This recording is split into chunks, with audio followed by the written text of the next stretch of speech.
इस तरह से चलता है तो सरकार में रहना न रहना बराबर है। बीजेपी बिहार प्रदेश के वरिष्ठ नेता हैं गिरिराज सिंह सीधे सीधे आर पार की लड़ाई के मूड में नजर आ रहे हैं और बड़ा सवाल मनीष यही उठता है कि जब बिहार बीजेपी के तमाम नेताओं की तरफ से इस तरह के सुर बुलंद किए जाएंगे तो फिर बीजेपी में गठबंधन सरकार चलाना नीतीश कुमार के लिए भी काफी ज्यादा मुश्किल रहने वाला है।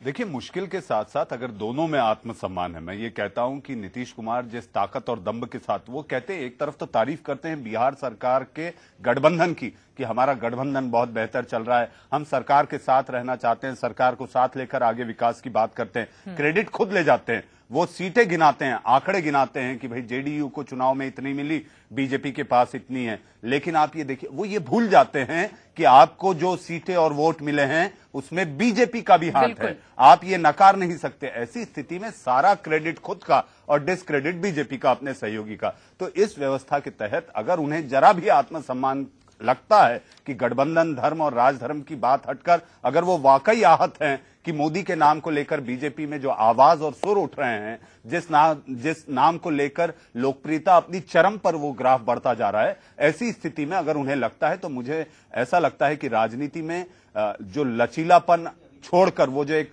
अड़ियल रुख अख्तियार कर चुके हैं और वो अपनी एक लाइन ले चुके हैं, ऐसे में उन्हें अगर ये बताना है बीजेपी को कि वाकई हम इस नाम के साथ नहीं होंगे, तो उन्हें अपने समर्थन पर भी बीजेपी पे बिहार में सोचना होगा और ये एहसास करा देना होगा कि अब हम आपसे दूर जाना चाहते हैं। मनीष, क्या नीतीश कुमार को ये बातें समझ में नहीं आ रही हैं? 2005 से अगर हम 2010 की तुलना करें तो 36 सीटें बीजेपी की आई हैं, जबकि 27 आई हैं नीतीश कुमार की पार्टी जेडीयू की, और वहीं 20 सांसद जेडीयू के हैं जबकि 12 सांसद बीजेपी के भी हैं, और कई ऐसे क्षेत्र हैं, कई ऐसे इलाके हैं जहां पर बीजेपी का प्रभाव कहीं ज्यादा है। क्या इन तमाम बातों को दरकिनार करते हुए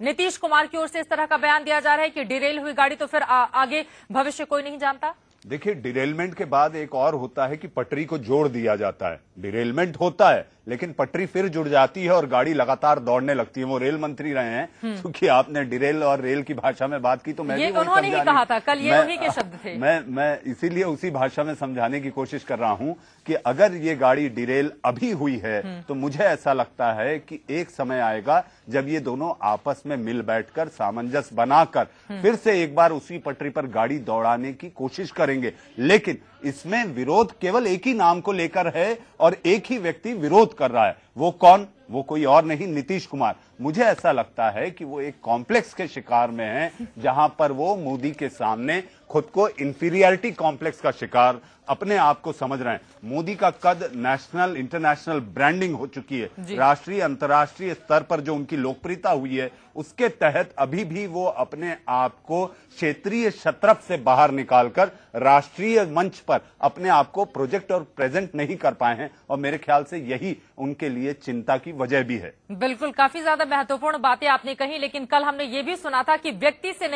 व्यक्ति से हमारा कोई दुराव नहीं है, बल्कि वजह कुछ और ही है और हमारी विचारधारा एक दूसरे से मेल नहीं खाते। इसको शरद यादव की ओर से बार बार फोकस करते हुए बातें कही गई थी, लेकिन सवाल बड़ा ये है कि गहरी होती खाई को पाटने की कोशिश आखिर दोनों ही पार्टियों की ओर से क्यों नहीं की जा रही, और क्या ये माना जाए कि अब वक्त आ चुका है जब आगे आने वाले दिनों में 17 साल पुराना ये गठबंधन टूट जाएगा? बहरहाल बहुत शुक्रिया मनीष, आप स्टूडियो में आए इस चर्चा में शामिल होने के लिए।